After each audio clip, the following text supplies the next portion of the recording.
Le prix du porc fluctue pendant l'année et certaines tendances saisonnières peuvent être observées. En général, la demande pour le porc augmente au printemps et à l'été avec la fête de Pâques et le retour du barbecue, alors que l'offre, elle, est plus élevée à l'automne. Il est très difficile de prévoir le prix du porc et le producteur assume ce risque. L'utilisation des marchés à terme est un outil qui permet aux producteurs d'atténuer la volatilité du prix du porc au comptant. Le marché à terme américain est un vrai marché avec des acheteurs et des vendeurs. Les deux parties s'entendent sur le prix de produit, dans le cas présent le porc, mais pour une livraison dans le futur. Les producteurs de porc, abattoirs ou distributeurs sont des utilisateurs qu'on appelle contrepartistes. Comme ils doivent vendre ou acheter les porcs sur le marché comptant, ils cherchent à éviter les fluctuations du prix et à se protéger de la volatilité du marché. De l'autre côté, on retrouve les spéculateurs.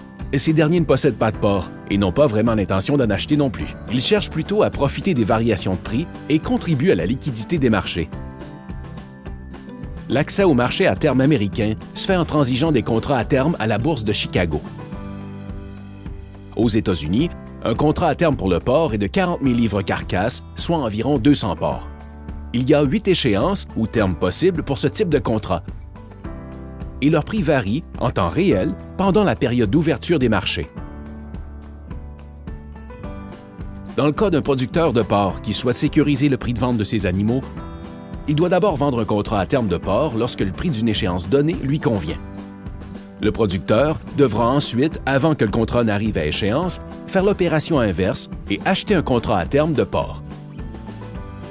Comme dans la vie courante, on cherche à vendre nos biens au prix le plus haut et faire nos achats au prix le plus bas.